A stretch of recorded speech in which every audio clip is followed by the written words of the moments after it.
नमस्कार दोस्तों, कैसे हैं आप सब। इस वीडियो में हम देखेंगे कि कैसे आप अपने iTunes के बैकअप फोल्डर की लोकेशन को सी ड्राइव से चेंज करके अपने ही कंप्यूटर पे किसी और ड्राइव पर कर सकते हैं, या फिर आप उस बैकअप को एक्सटर्नल ड्राइव पर कैसे ले सकते हैं। मेरा नाम है सिद्धार्थ और आप देख रहे हैं टेक्नो एडिक्ट्स इंडिया।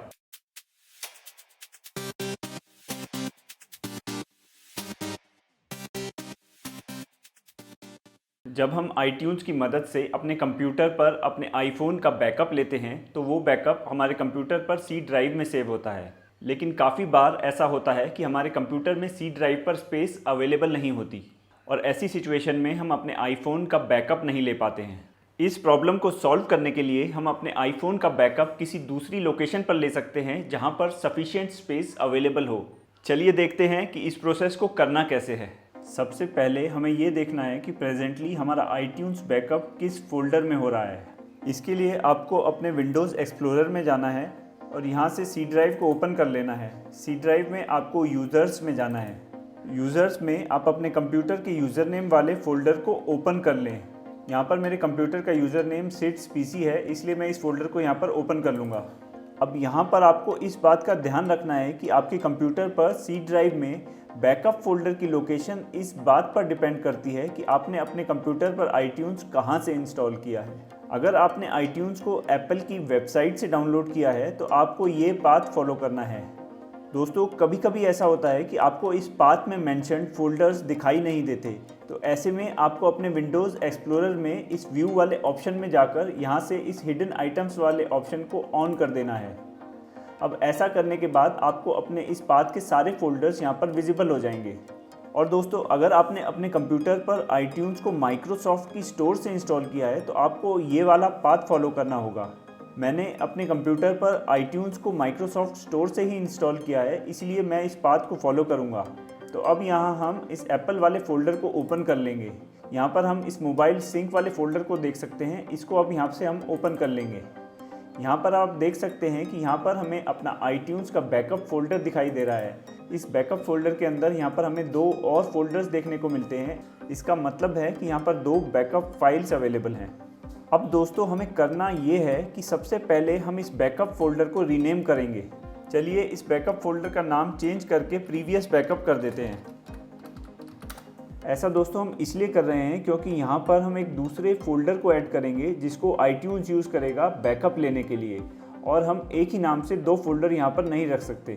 अब दोस्तों, अगर आप iTunes का बैकअप एक्सटर्नल हार्ड ड्राइव में लेना चाहते हैं तो उसे अपने कंप्यूटर के साथ कनेक्ट कर लें, और अगर आप कंप्यूटर पर ही दूसरी ड्राइव में अपने बैकअप को लेना चाहते हैं तो आप सीधे ही नेक्स्ट स्टेप पर जा सकते हैं। इस वीडियो में हम आपको एक्सटर्नल हार्ड ड्राइव में डेटा बैकअप लेकर दिखाएंगे, लेकिन दोस्तों कंप्यूटर की ही दूसरी ड्राइव पर डेटा बैकअप लेने का प्रोसेस भी एकदम सेम है। बस आपको इस प्रोसेस में एक्सटर्नल ड्राइव की लोकेशन की जगह अपनी उस हार्ड ड्राइव की लोकेशन को एंटर करना होगा। आप यहाँ पर देख सकते हैं कि हमारी एक्सटर्नल ड्राइव एच ड्राइव यहाँ पर शो हो रही है। अब इस एक्सटर्नल ड्राइव में हम अपने iTunes बैकअप के लिए एक फ़ोल्डर क्रिएट करेंगे। चलिए इसका नाम iTunes बैकअप न्यू रख लेते हैं। अब हम अपने इस प्रोसेस से अपने iTunes बैकअप की नई लोकेशन इस फोल्डर में सेट करेंगे। इस प्रोसेस के कंप्लीट होने के बाद जब आप अपने फ़ोन का बैकअप iTunes की मदद से लेंगे तो वो बैकअप इस फोल्डर में सेव होगा। अब इस फोल्डर को क्रिएट करने के बाद हम वापस अपने ओरिजिनल iTunes फोल्डर पर जाएंगे। अब इस मोबाइल सिंक वाले फ़ोल्डर में जाने के बाद आपको शिफ्ट की प्रेस करने के बाद अपने माउस पर राइट क्लिक करना है। अपने माउस पर राइट क्लिक करने के बाद आपको यह नीचे ओपन पावरशेल विंडो हेयर वाला ऑप्शन देखने को मिलेगा। इसके ऊपर आप क्लिक कर दीजिए। अब आपके सामने ये विंडोज़ पावरशेल विंडो खुल जाएगी। चलिए इस विंडो को मैक्सिमाइज़ कर लेते हैं। अब यहाँ पर इस टेक्स्ट के आगे आपको टाइप करना है cmd space /c space mk link space /j space quotation mark. इसके बाद आप वापस अपने पुराने iTunes बैकअप फोल्डर में जाएं और यहाँ से इस बैकअप फोल्डर के पाथ को कॉपी कर लें। इस पाथ को कॉपी करके आप यहाँ पर विंडोज़ पावरशेल विंडो में इसको पेस्ट कर दीजिए। अब इस टेक्स्ट के आगे आप ऐड कीजिए /बैकअप कोटेशन मार्क स्पेस और एक और कोटेशन मार्क। इसके बाद आप अपनी नई iTunes बैकअप लोकेशन पे जाइए जो आपने एक्सटर्नल हार्ड ड्राइव में अभी क्रिएट की थी, और यहाँ से इसके पाथ को यहाँ से कॉपी कर लीजिए। इसके बाद आप वापस विंडोज़ पावरशेल विंडो में जाइए और इस पाथ को यहाँ पर पेस्ट कर दीजिए। अब यहाँ पर आप एक और कोटेशन मार्क ऐड कर दीजिए। और उसके बाद एंटर प्रेस कर दीजिए। अब आपको ये मैसेज देखने को मिलेगा कि जंक्शन क्रिएटेड। इसका मतलब है कि आपके iTunes का बैकअप फोल्डर चेंज हो गया है। अब अगर हम यहाँ पर पुराने बैकअप पाथ में देखेंगे तो हमें यहाँ पर एक बैकअप नाम से फ़ोल्डर देखने को मिलेगा। अगर आप इस फोल्डर को ध्यान से देखेंगे तो आपको यहाँ पर ये एरो देखने को मिलेगा। इसका मतलब है कि ये फोल्डर एक्चुअल में एक शॉर्टकट है उस फोल्डर के लिए जो आपने अपनी एक्सटर्नल हार्ड ड्राइव पर क्रिएट किया था।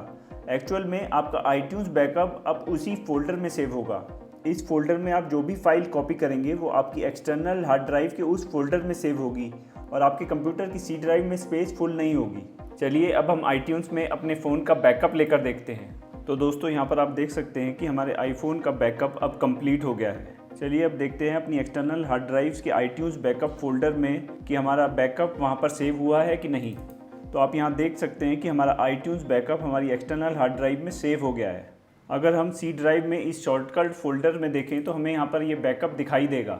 लेकिन अगर हम इस मोबाइल सिंक फोल्डर की प्रॉपर्टीज़ पर नज़र डालें तो आप यहाँ पर देख सकते हैं कि ये फोल्डर हमारी सी ड्राइव में कोई भी स्पेस ऑक्यूपाई नहीं कर रहा है।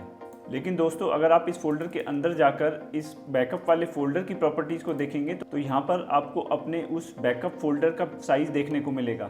दोस्तों यहाँ पर आपको घबराने की ज़रूरत नहीं है क्योंकि ये फोल्डर साइज़ आपके एक्सटर्नल हार्ड ड्राइव में सेव्ड iTunes बैकअप फोल्डर का फोल्डर साइज़ है। चलिए अब चेक कर लेते हैं कि अगर हम इस iTunes बैकअप से अपने आईफोन को रिस्टोर करने की कोशिश करते हैं तो क्या ये बैकअप रिकॉग्नाइज होता है या नहीं। तो यहाँ पर आप देख सकते हैं कि यहाँ पर हमारे इस आईफोन का बैकअप दिखाई दे रहा है जो अभी हमने अपने एक्सटर्नल ड्राइव पर सेव किया था। तो अब आप यहाँ से आसानी से अपनी एक्सटर्नल ड्राइव पे सेव्ड अपने iTunes बैकअप से अपने आईफोन को रिस्टोर भी कर सकते हैं। तो दोस्तों ये था तरीका iTunes बैकअप के लोकेशन के ओरिजिनल फोल्डर को चेंज करके अपनी एक्सटर्नल हार्ड ड्राइव पे या अपने कंप्यूटर की दूसरी हार्ड ड्राइव पे शिफ्ट करने का। अब दोस्तों फ्यूचर में अगर आप वापस अपने ओरिजिनल iTunes बैकअप फोल्डर पर अपने सी ड्राइव पर जाना चाहते हो तो आप क्या करेंगे। उसके लिए आप वापस सी ड्राइव में अपने बैकअप लोकेशन वाले फोल्डर पर जाइए और दोबारा से विंडोज़ पावरशेल विंडो को खोलिए। अब आपको यहाँ पर ये कमांड टाइप करनी है cmd /c /rmdir स्पेस। अब यहाँ पर आपको अपनी नई iTunes बैकअप लोकेशन के पाथ को कॉपी करके पेस्ट करना है। तो यहाँ से हम इस पाथ को कॉपी कर लेंगे और अपनी विंडोज़ पावरशेल विंडो पे यहाँ पर पेस्ट कर देंगे। इसके बाद हम एंटर प्रेस कर देंगे। अब आपको ये मैसेज देखने को मिलेगा कि the system can not file the file specified. इस मैसेज का ये मतलब है कि अब आपका पुराना iTunes बैकअप फोल्डर रिस्टोर हो गया है। अगर आप हमारे इस मोबाइल सिंक फोल्डर में देखें तो हमारा ये iTunes बैकअप फोल्डर का जो शॉर्टकट था वो यहाँ से अब हट गया है। इसका मतलब है कि अब हमारा पुराना iTunes बैकअप लोकेशन रिस्टोर हो गया है। लेकिन दोस्तों यहाँ से सिर्फ वो iTunes बैकअप फोल्डर का शॉर्टकट हटा है। इसका ये मतलब नहीं है कि आपका iTunes बैकअप का डेटा यहाँ से डिलीट हो गया है। अगर आप अपनी एक्सटर्नल हार्ड ड्राइव में उस बैकअप फोल्डर में जाएंगे जहाँ पर अपने iTunes बैकअप लिया था तो आप यहाँ पर देख सकते हैं कि वो iTunes बैकअप यहाँ पर अभी भी अवेलेबल है। अब दोस्तों आपको अपने इस मोबाइल सिंक फोल्डर में एक नया फोल्डर क्रिएट करना है बैकअप के नाम से, क्योंकि फ्यूचर में जब आप अपने iTunes से अपने फ़ोन का बैकअप लेंगे तो वो बैकअप इस बैकअप फोल्डर में कॉपी होगा। आखिर में दोस्तों आपको कुछ बातों का ध्यान रखना है। सबसे पहली बात कि आप अपने iTunes का बैकअप पेन ड्राइव में ना लें बल्कि एक्सटर्नल हार्ड ड्राइव्स में लें, क्योंकि external hard drives pen drive के मुकाबले थोड़ी ज़्यादा रिलायबल होती हैं। और दूसरी बात कि आप इस मेथड का यूज़ तभी करें जब आपके पास कोई और ऑप्शन अवेलेबल ना हो, क्योंकि कभी कभी इस मेथड से आपके iTunes का बैकअप करप्ट हो जाता है।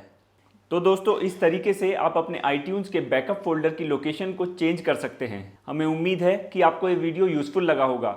अगर आपको ये वीडियो पसंद आया हो तो इसे लाइक करें, अपने दोस्तों और परिवार के लोगों के साथ शेयर करें, हमारे चैनल को सब्सक्राइब करें और बेल आइकन को दबाना ना भूलें, जिससे जब भी हमारा कोई नया वीडियो आए तो आपको उसकी जानकारी मिल सके। धन्यवाद।